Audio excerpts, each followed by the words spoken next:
মানুষের ধারণ শক্তি, সত্তার জাগরণ ঘটে।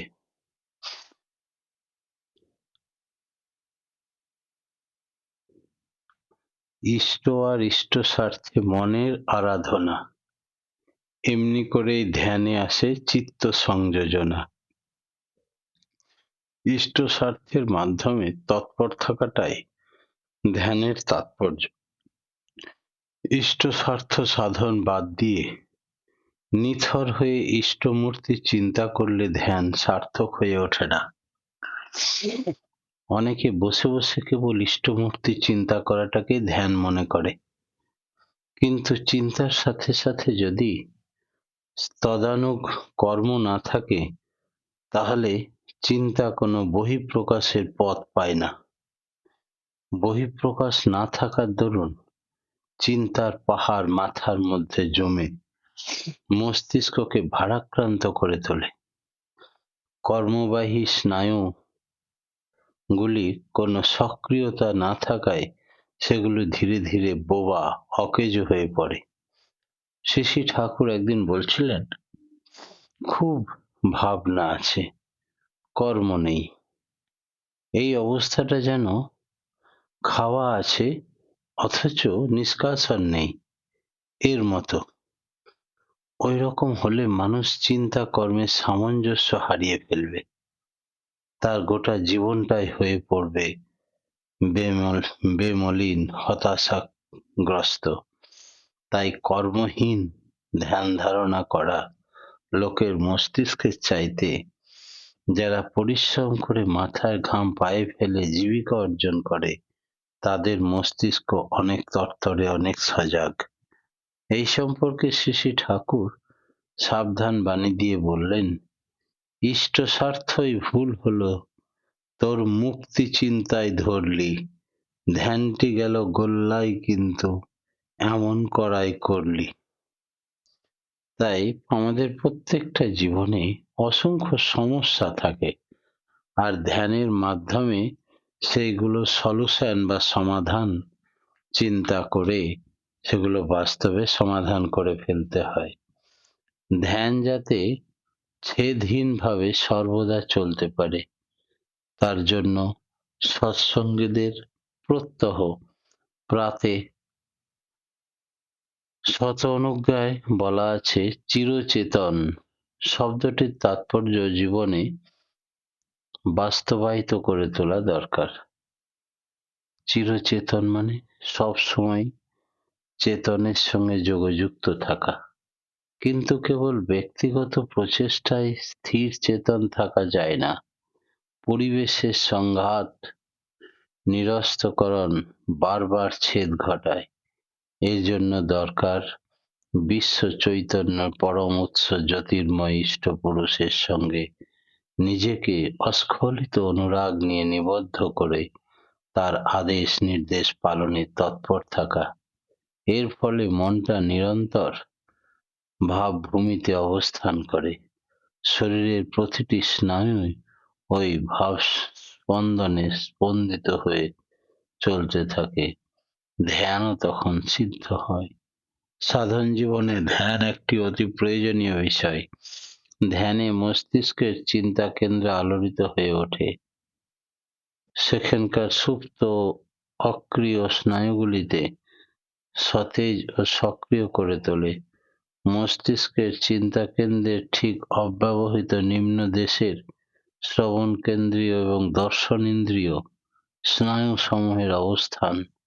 ধ্যানের সময় এইসব স্নায়ু উদ্দীপিত হয় এবং অচিন্তনীয় দুর্লভ দর্শন শ্রবণ সাধকের জীবনে ঘটতেই থাকে। ধ্যানের ইংরেজি কথা হচ্ছে মেডিটেশন। মেডিটেশনের সঙ্গে সঙ্গে সংস্কৃত মেধা শব্দের ভাষাগত সাদৃশ্য লক্ষণীয়, অর্থাৎ একই জিনিস। তেমনি বাস্তব ক্রিয়াতেও মেডিটেশনের সঙ্গে মেধার সংযোগ আছে।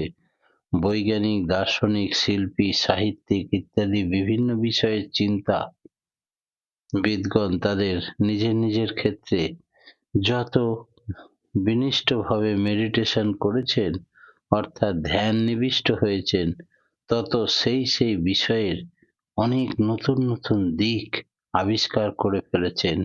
সমস্যার সমাধান তাদের চোখের সম্মুখে উদ্ভাসিত হয়েছে। সেই মেডিটেশনের ফসল যখন তারা দুনিয়ায় বিতরণ করেছেন, তখন তারা নতুন ভাবে মানুষকে উপকৃত করেছেন। বিজ্ঞানীদের যত আবিষ্কার ওই চিন্তায় লেগে থাকাটাকে ধ্যান তার ফসল হিসাবে সলিউশন আমাদের কাছে তুলে দিয়েছেন। বিশেষভাবে মনে রাখতে হবে, নামটা যেমন ইষ্টের, ধ্যানটা অবশ্যই তাঁরই হতে হবে।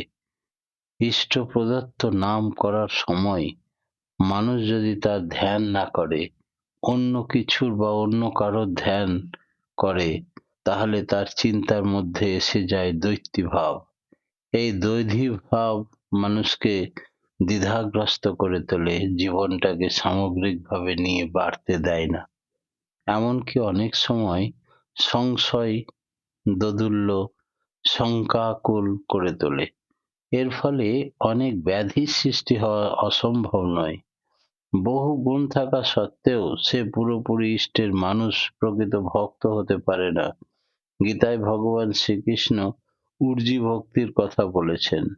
যে চরিত্রে উর্জি ভক্তির আসা দরকার, তেমনতর হয়ে ওঠা তার পক্ষে অসাধ্য। তার গুণগুলি দ্বারা তথাকথিত অনেক ভালো কাজ হলেও তা ইষ্ট আদর্শ পরিপূরণী নাও হতে পারে। ইষ্টের সাথে জীবন সুগ্রথিত না থাকার ফলে সে সুদর্শিতা হারায়। ফলে হয়তো এমন একটা কাজ করলো যা আপাত দৃষ্টিতে ভালো, কিন্তু পরিণামে তা হয়তো মানুষের ভক্তি বিশ্বাসের উপরে আঘাত হানলো। সেই জন্যে খুব সাবধান। নামধ্যানের প্রয়োজনীয়তা আছে। জীবনটা সুষ্ঠুভাবে চালাতে গেলে, পরিপূর্ণতা লাভ করতে গেলে, উপভোগ করতে হলে নাম ও ধ্যান দুটি সমানভাবে চালাতে হবে। কারণ নামে মানুষকে তীক্ষ্ণ করে, আর ধ্যানে মানুষকে স্থির ও গ্রহণক্ষম করে। বুদ্ধি যদি তীক্ষ্ণ না হয়, তবে মানুষ বিষয়ের গভীরে যেতেই পারে না। সেই জন্য কি ঘটে, তার মূল সূত্রটি ধরতে পারে না। দ্বিতীয়টি, মানুষ যদি অস্থির চিত্ত হয়, তবে কোনো ব্যাপারে লেগে থাকতে পারে না, আর লেগে না থাকার ফলে সফলতা লাভ করে না, বারবার অসফল হয়, জীবনটা থেঁতলে দিতে হয়। প্রতি পদে ঠক্কর খেয়ে খেয়ে কোনো রকম একটা ভারাক্রান্ত জীবন নিয়ে চলতে থাকে সে। হতাশাব্যঞ্জক চলন। কিন্তু এমন ভাবে বাঁচতে কেউ চায় না আমরা। মানুষ চায় আনন্দে থাকতে, সগৌরবে বাঁচতে। ইষ্টনিষ্ঠা নন্দিত নামধ্যান পরায়ণ যে জীবন, তখন কখনো এমনতর অসাফল্যের ঘূর্ণিতে পড়ে নাকাল হয় না। দূরদৃষ্টি তার স্বচ্ছ হয়ে ওঠে। সে কার্যকারণ সহ বিষয়ের সবটা দেখতে পায়। একমুখী চলনের জন্য মূর্ত পারফেকশনকে সে ভাবে ধ্যান। ক্রমশ তার চরিত্র এগোতে থাকে পারফেকশনের দিকে। প্রত্যেকটি বিষয়ে কি এবং কেমন বিশ্লেষণ সংশ্লেষণের মাধ্যমে প্রতিভাত হতে থাকে, আর ব্রহ্ম জ্ঞান লাভ হয়। এই নাম ধ্যান চলন অন্তরে এক মহাশক্তির জাগরণ ঘটায়। লৌকিক জীবনে আমরা কি দেখতে পাই? সাধারণত রাগের কারণ দেখা দিলে আমরা রেগে যাই, কিন্তু নিজ স্বার্থ পূরণের লোভে অনেকে আপাত মধুর অসৎ কর্মে লিপ্ত হয়। হয়তো অপরের খুশির জন্য নিজের প্রিন্সিপাল নীতি আদর্শকে বিসর্জন দেয়। কিন্তু ইষ্ট আনত ধ্যানময় ব্যক্তির এসব কোনোটাই টলে না। সে তার আদর্শে অচ্যুত থাকে। মানবীর মনের বিকার সৃষ্টি হওয়ার যথেষ্ট কারণ সামনে উপস্থিত হলেও তাতে তার কোনো রকম বিকৃতি আসে না। সুকেন্দ্রিক হয়ে ঠিক মতো নাম ধ্যান করলে মস্তিষ্কের গভীরতম প্রদেশে ইষ্টের ছাপ ভালোভাবে পড়ে থাকে। তখন সাধকের কর্ম হয় ইষ্টানুগ, কল্যাণবাহী, ফলে মন বিচলিত হয় না প্রবৃত্তির দ্বারা, ফলে তার পা কখনো বেতালে পড়ে না। ঠিক মতো নাম ধ্যান করলে তার আর একটা বড় কাজ হয়, মানুষ নিজেকে নিজে চিনতে পারে। নিজের বৃত্তি প্রবৃত্তি অভিভূতি আছে কিনা তাও সে ধরতে পারে। সকলেই বৃত্তির স্রোতে গা ভাসিয়ে দেয় সহজে, কিন্তু যারা নাম ধ্যান করে তারা বুঝতে পারে এটা ইষ্টের কাজ ছেড়ে দিয়ে আমি বৃত্তির পথে এগোচ্ছি। শক্ত খুঁটি ধরে থাকলে তখন সেই বৃত্তির স্রোতে গা ভাসাবে না। স্রোতে ভেসে যেতে যেতে সে কোনো কিছু খড়কুটো গাছ ধরে বাঁচতে চায়। বৃত্তির অভিভূতিতে সে ধরে চলতে পারে না। জীবন হয় তার কাছে উপভোগ্য, আর সে বৃত্তির পথে পা বাড়াবে না। ইষ্ট অনুগ সমন্বিত নাম ধ্যান চৈতন্যময় পুরুষ যিনি, সেই ইষ্টদেবের চোখ দিয়ে সবকিছুকে দেখতে শেখে। তখন নিজের যেসব অনিষ্টকর চলনা অথচ অভিভূতি, তা সহজেই সে ধরে ফেলতে পারে। মানুষ আত্মবিশ্লেষণ পরায়ণ হয়। আত্মসংশ্লেষণ আত্মবিশ্লেষণের ফলে আত্মনিয়ন্ত্রণ করতে শেখে। জীবনটা সুন্দর সুস্থ এবং নিরাপদে রাখতে পারে। এর প্রয়োজন অপরিহার্য প্রত্যেকটি মানুষের এই ধরাতে সঠিকভাবে ইষ্টানুগ পথে বাঁচা বাড়ার ক্ষেত্রে। তাই নাম ধ্যানের কাল কতক্ষণ হবে? নাম ধ্যান যুগপৎ চলা দরকার, কিন্তু এর বিশেষ কোনো সময় বাঁধা আছে কি? ঠাকুর বললেন, গিয়েছেন উষা নিশায় মন্ত্র সাধন চলাফেরায় জপ করার কথা। এই ব্যাপারটা যথাযথভাবে বুঝলেই এই সম্পর্কে সব সমস্যার সমাধান হয়ে গেল। প্রথমে আমরা উষা ও নিশা বিশ্লেষণ করতে গেলে এটা বুঝতে হবে, উষা নিশা নিয়ে অনেক রকমের ব্যাখ্যা পাওয়া যায়। ঠিক কোন সময়টা উষাকাল এবং নিশাকাল, এই নিয়ে বিভিন্ন মতভেদ আছে। যিনি যেমন জানেন বা বিশ্বাস করেন তিনি সেই অর্থের উপরই জোর দিয়ে থাকেন। একটা প্রচলিত খনার বচন আছে, যদি আমরা মনে রাখি তবে উষাকাল সম্বন্ধে বোধ পরিষ্কার হয়ে যাবে। খনার বচনে পাওয়া যাচ্ছে, ডাকে পাখি না ছাড়ে বাসা, খনা বলে তারেই উষা। এই সময়টা উষাকাল, যেটা আবার সব ঋতুতে একরকম হয় না। গ্রীষ্মকালে এক সময়ে পাখি বাসা ছাড়ে, শীতকালে একটু বিলম্বিত হয়ে ছাড়ে। কিন্তু পাখির কাকলি কখন গাছে গাছে শোনা যায়, তখন যে উষার আবির্ভাব হয় তা ঠিক পূর্ব আকাশে যখন সামান্য একটু ফর্সা হওয়ার ভাব দেখা যায়। শয্যা ত্যাগ করতে বললে শ্রী ঠাকুর আরো আগে বললেন, অরুণ উষার আগেই করিস রাত্রি শয্যার সকল ত্যাগ। অনুশ্রুতি 2য় খণ্ডে একথা বললেন।